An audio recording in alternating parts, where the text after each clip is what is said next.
Guys, tahu Temasek kan yang di Singapura?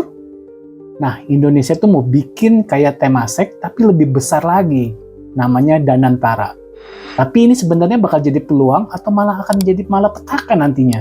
Oke, di video ini bakal gue bahas soal Danantara.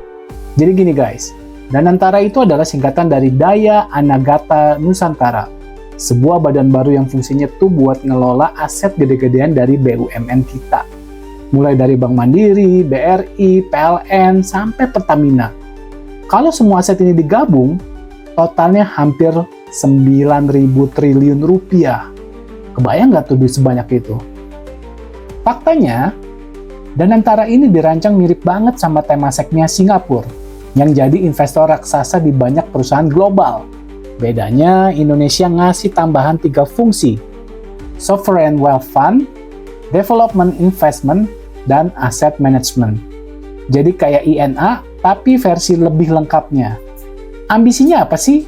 Singkatnya sih, bikin BUMN kita lebih efisien, kompetitif, dan menarik buat investor luar. Contohnya nih, sekarang aja BUMN kita kontribusinya lebih dari 30% ke PDB. Kalau dikelola lebih optimal, Indonesia bisa jadi salah satu pemain utama di investasi global. Targetnya, dalam beberapa tahun ke depan, Danantara ini bakal ngelola aset sampai 14.000 triliun rupiah. Tapi nggak semua orang setuju sama pembentukan Danantara ini. Salah satunya ekonom senior Ferry Latuhihin. Menurut beliau, kalau modal super holding ini rentan banget jadi ajang perebutan kekuasaan politik. Kayak ya kue basah buat partai-partai besar. Dia juga bilang sejarah dan budaya politik kita tuh beda banget sama Singapura. Kalau nggak hati-hati, eksperimen ini malah bisa bikin BUMN kita berantakan, bahkan ekonomi kita bisa ambruk. Nah, kalau ini terjadi ya malah petaka dong. Nah, kalau dari sudut pandang analisa investasi, ini menarik banget guys. Bayangin, gabungan aset sebesar itu kalau di-manage dengan baik, potensi return-nya pasti luar biasa. Tapi di sisi lain, kalau transparansi dan akuntabilitasnya kurang, bisa jadi beban buat negara.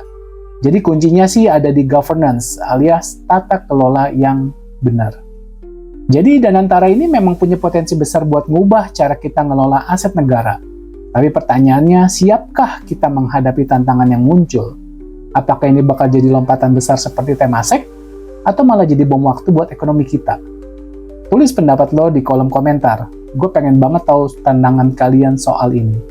Jangan lupa buat like video ini kalau kalian suka, share ke teman-teman biar mereka juga ngerti, dan subscribe biar nggak ketinggalan analisa lainnya. Sampai ketemu di video berikutnya.